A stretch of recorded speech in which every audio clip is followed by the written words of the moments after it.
Hello, welcome to Libra Philippines. So, ito yung reading natin for Libra, Sun, Moon, Rising, Venus, Jupiter, Libra. Take only what resonates. Hindi ito magre-resonate sa lahat, of course. Hindi natin makukuha lahat ng energy ng Libra. Pero, kung hindi ka makaka-relate, bigay mo na lang sa iba. May next readings pa naman tayo. Kung gusto mo, pwede ka magpa-personal reading. Jing Tarot Reader, friend ko yun guys. Kung gusto mo sa akin dito sa Madam Pino, TikTok namin, Unipre. Ayan, pwede mo ko i-follow dyan. And dyan na rin yung TikTok shop kung saan mo mabibili yung mga products na available sa amin. So, let's start what we have here for the sign of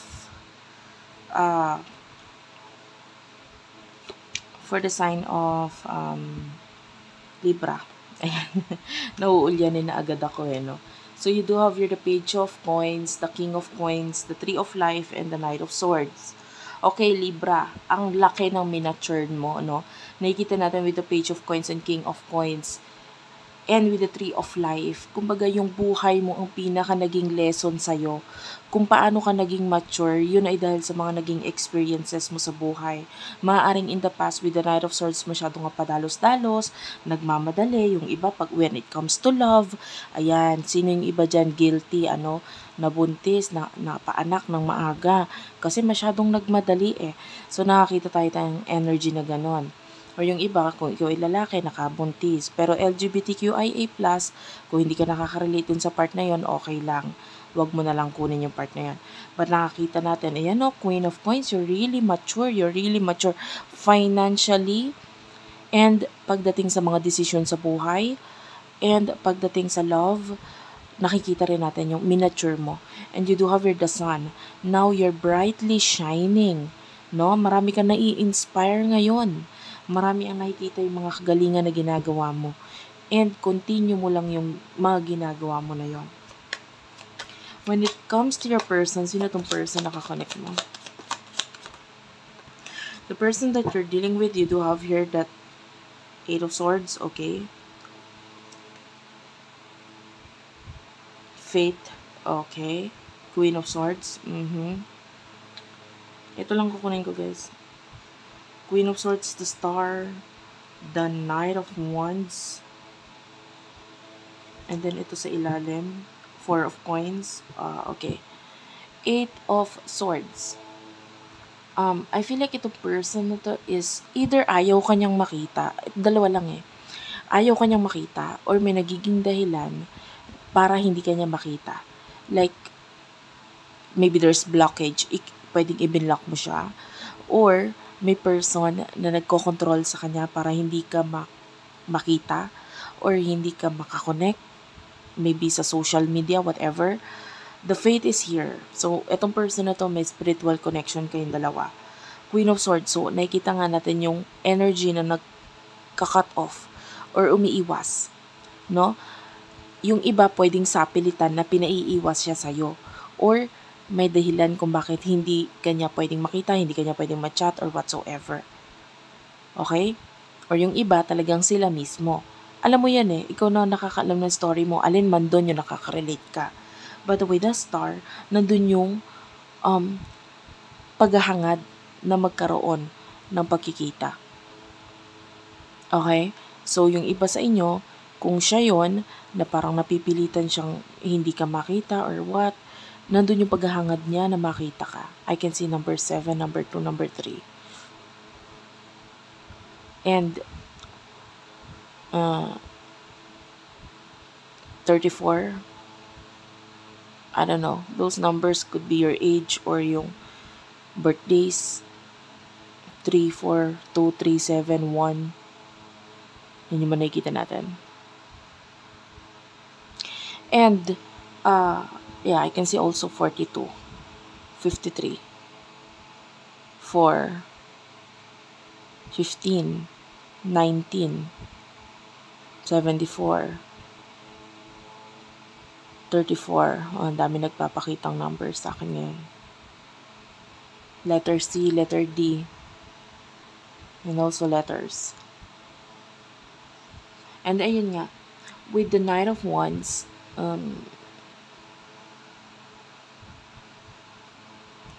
so kung ikaw yung kinut off, tapos walang other person na involved, siya mismo yung nag-cut off sa'yo, then I can see that this person is, nandun yung, marami siyang gusto pang makuha.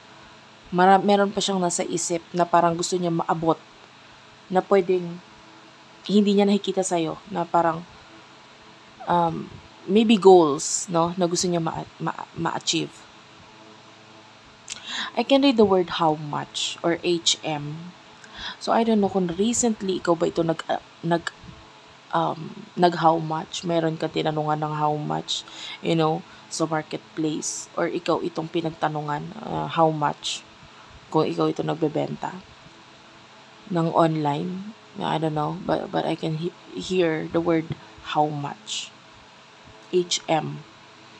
Yeah, yung shortcut nun. Knight of Wands. So, I can see pagta-travel. So, this person could be a traveler or currently malayo sa'yo na kailangan mag-travel to see you. And nandun yung gusto niyang mangyari yon, no? Guys, I'm talking to those people na may dahilan kung bakit ikaw ay ikaw ay walang connection sa kanya. Pwedeng ikaw yung nag-block or may person na nasa pagitan nyo. Okay? Pero kung ikaw yung binlock, well, I can see this person na talagang tuluyan lumalayo, umiiwas. Okay? So, sana wag kang marlito dun sa reading kasi iba-ibang energies yung nakuha ko. So, and emotions.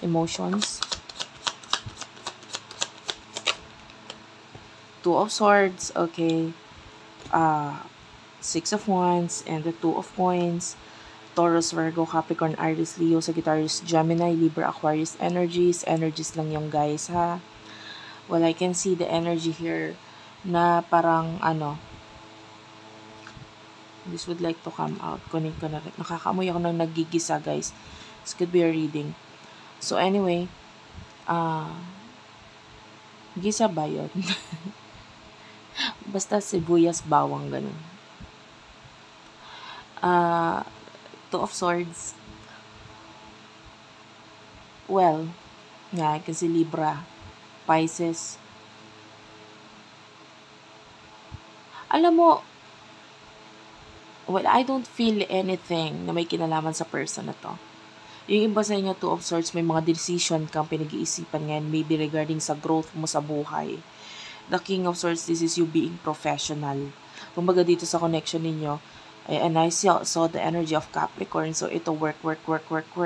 So, and Leo energy, so yung iba, maybe you're thinking about growth, gusto mo magkaroon ng level up.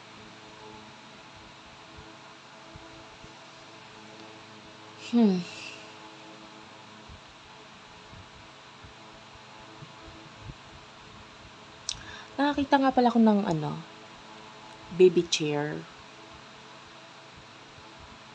I don't know if you're, of course, you're not the one sitting on that baby chair, no? Pwedeng recently may mga tinignan kang photos na may kinalaman sa babying nakaupo sa chair niya. Or maybe nagtingin-tingin ka ng mga chairs na maliliit, parang pang baby or what. Anyway, pag di ka nakaka-relate, wag mo kunin, of course. I see you as, wala kang pakialam dito sa person na to sa ngayon. Maybe you do have choices kasi Two of Coins is showing to me as choices din eh. Kumbaga, kung wala siya, meron pa naman ako ibang makakakonect. May iba pa naman nagkakagusto sa akin. Ay, wow. Sana all. The emotions naman ng person ito towards you. The Queen of Coins, the Ace of Wands, oh, okay. Ten of Wands, and the Nine of Cups. Doon muna tayo sa siya yung nang block, siya yung nang iwan. Okay. The Ten of Wands, ang dami niya kasing obligasyon. Nahihirapan siya. Nang iwan siya kasi isa pa is that some of you, it's just like more on sex ang dahilan. Okay. And more on material things ang nasa isip ng taong to. Like, Mali siya kasi there's no love, it's just sex. Like that. Pero yung iba sa inyo, kung may person na involved sa connection, or ikaw yung nang-block sa kanya, by the way, I can hear the word 420, or I don't know, number pala. 420, so I don't know kung meron ka bang, bumibili ka ba ngayon? The price is 420, 400. Ganun. 12. O kanina, how much? Ngayon may mga 420 na tayo nakikita. Ano ba? Galing ka bang Shopee? Galing ka bang Lazada? Bago ko pumunta dito. TikTok. Anyway, 9 of Cups. Okay.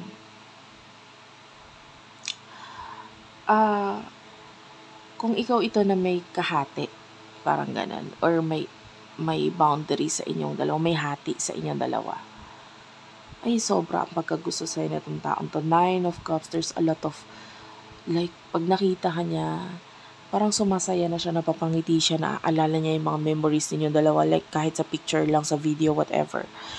There's something in you na parang kakaiba dito sa person to, kasi hindi niya naman to nararamdaman sa iba eh. Like, gusto ka niya in a different kind of level. Kasi sabihin na natin nagkakagusto rin naman siya sa iba, pero hindi ganito. There's something special about you. And the 9 of Wands, nakakita rin tayo dito ng responsibility, obligasyon. Ace of Wands, this person is not being truthful, hindi niya kaya maging totoo sa'yo for now, pero there's a lot of passion. There's a lot of love. The Queen of Coins, nagpapakita ito as, gusto kong maging katulad mo. Sa totoo lang. Parang ganun. Like, you are someone na parang ang taas ng tingin ng person na to, na parang gusto kong maging katulad mo. Kung hindi man ikaw, parte ng family mo, yung gusto niya maging katulad. Like, if you do have, nakakita ko ng barko. So, ano yan, seaman ba yun?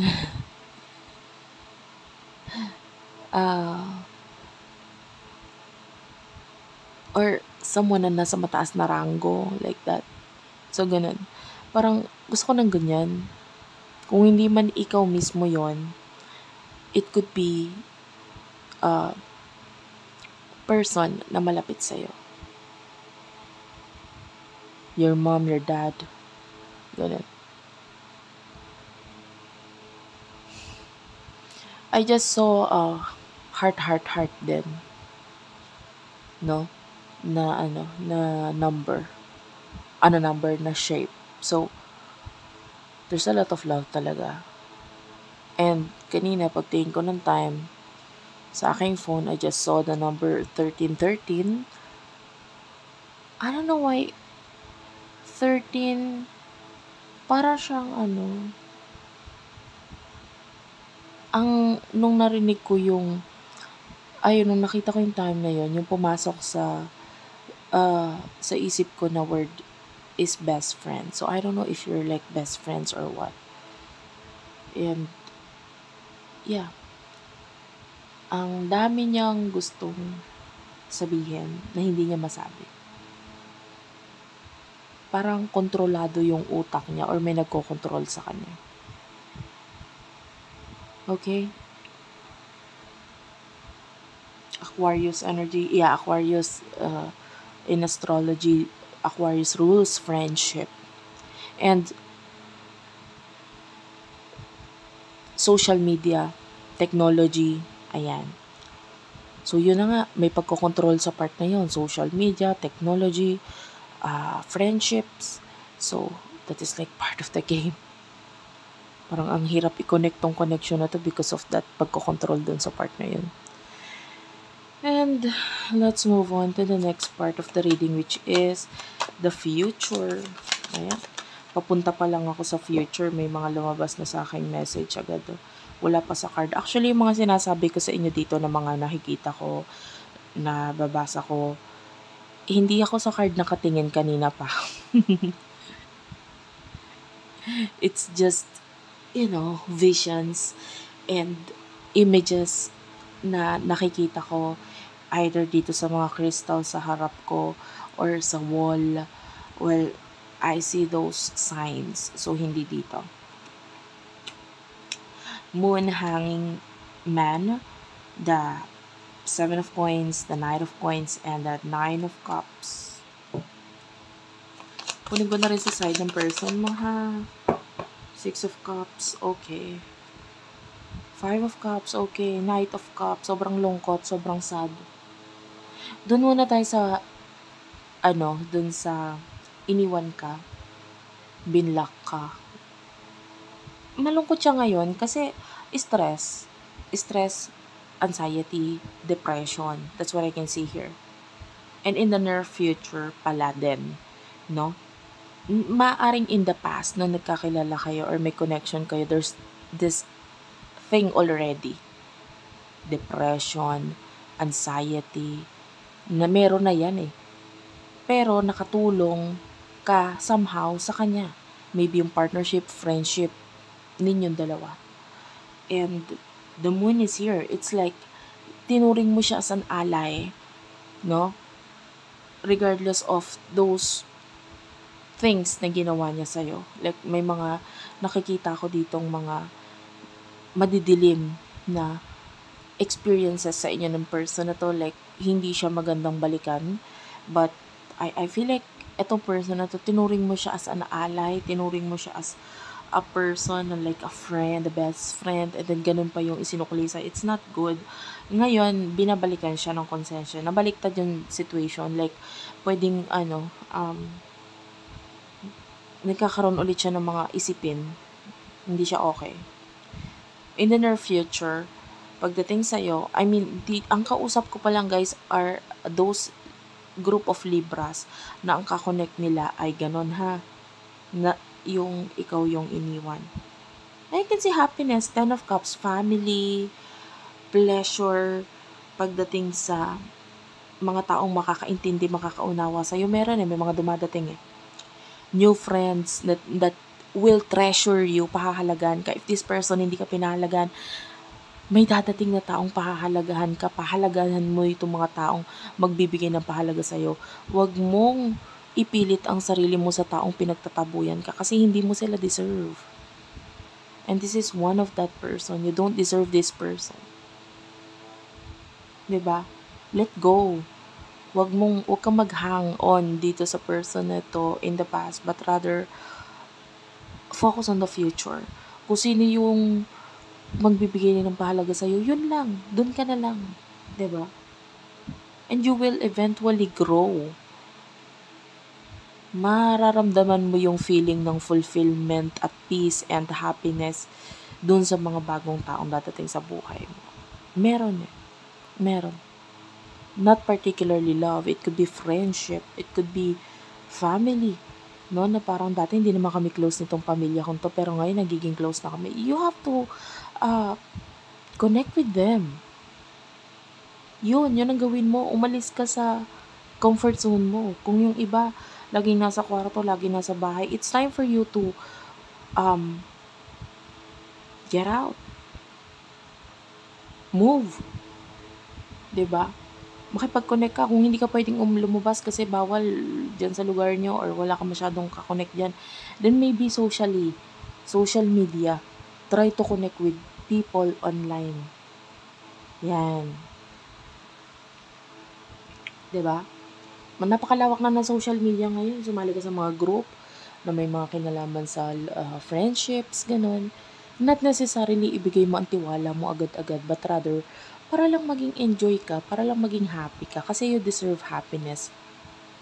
Diba? Tapos, pagdating sa person na kakonect mo, well, I can see pagsisisi talaga. Okay, punta tayo dun sa mga Libra na hindi naman, na may mga nagpipigil sa kanila na nakakonect sila, na makakonect sa'yo. Guys, well, in the near future for you, both of you, Andun pa rin si pag-iisipan, Four of Cups. Well, hindi mo maiaalis. Andun yung emotions ninyo sa isa't isa ng person na to. Ayan o, Ace of Swords. These are pag-iisip. And then, andun yung sadness. Grabe.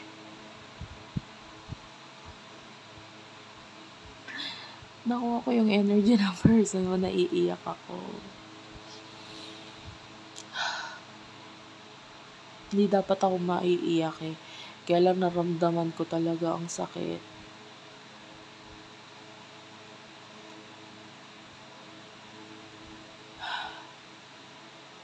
Alam mo yung nakahiga ka na lang, tapos nakapikit, nagpapaantok, pero magugulat ka na, ba't may luhang tumutulo sa mata ko? Ba't iniisip ko na naman siya? Grabe sakit nito guys, ayoko maramdaman sa totoo lang. Hindi ko talaga maiwasan. Hindi ko maiwasang maiyak guys, sorry. Naiyak talaga ako kasi pag kuha ko nung energy niya, talagang ang sakit nung naramdaman ko. Bakit ganyan kayo, Libra? Sinasakpan niyo ako. Ano ba to? Anyway, yung person mo yun, energy niya yun, ang sakit talaga. Saktan ako. Ito yung sakit na parang gusto mong umagulgol pero hindi pwede. Alam mo yun. Kailangan mong pigilan. Sakit, pigil siya sa sakit na nararamdaman niya. Six of Cups, I feel, alam mo yung feeling na nararamdaman niya, naghihintay ka. Pero, nawala siyang magawa. Hindi gusto niya bumalik eh. Naalala niya pa rin yung nakaraan niyo. I can see a dog. I don't know kung pag matulog ka ba may katabi kang aso or may kahag kang like teddy bear na aso. Parang or I don't know. Maybe this is just like a friend to you. Kasi parang may dog is like symbolize siya ng best friend eh. Naman sakit.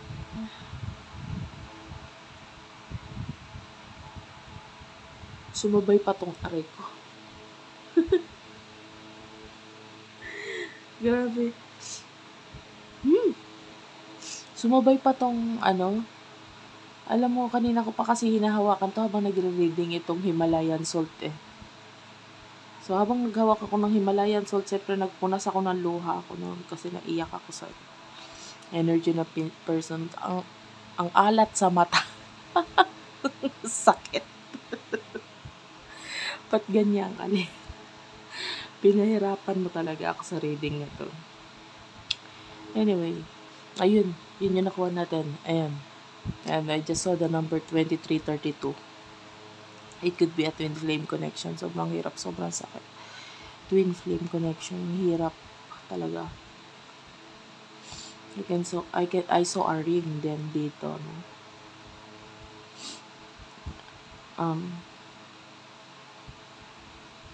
I don't know kung may binigay ba siya sa yung something special like a ring or it looks like a ring, parang bilog or what.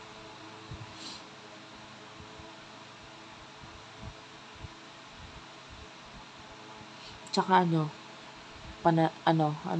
alam mo yung shootan ng karayom.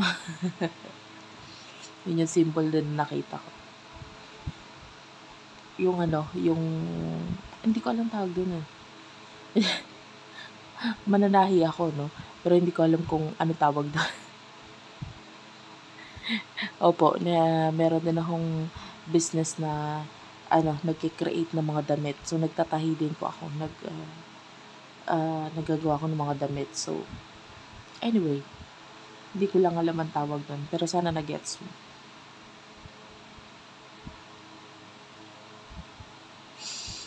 Anyway, tama na tayo sa person mo kasi ang sakit niya.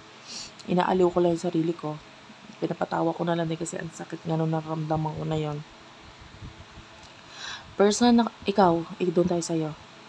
Well, you are a very spiritual person. I can see that you have to focus on your dreams. Ano yung message doon?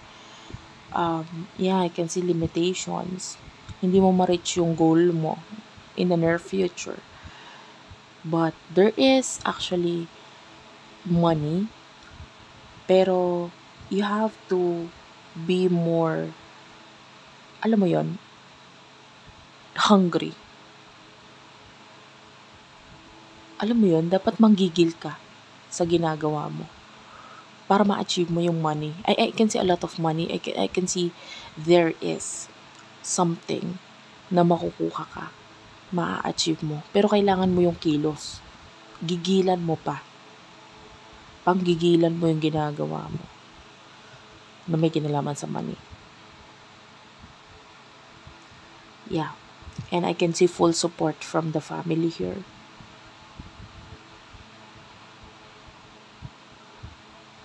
They are guiding you. Alam mo, yung mga ancestors mo, mga yumao mong kamag-anak, yumao mong matatanda sa'yo, they are very proud of you. They are very proud of you sa ginagawa mo.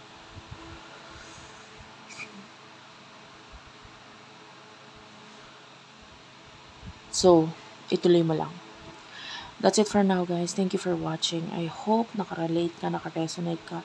Please do like and subscribe sa ating channel, Libra Philippines. Meron tayong isa pang channel, Unicorn Princess Tarot. Sana nakasubscribe ka rin doon. And be sure na nakafollow ka sa aming Facebook page. Guys, may mga sinishare ako dito, hindi ko sinishare sa channel at any channel dito sa YouTube, ha. Tignan mo na lang doon. I love you all and bye-bye.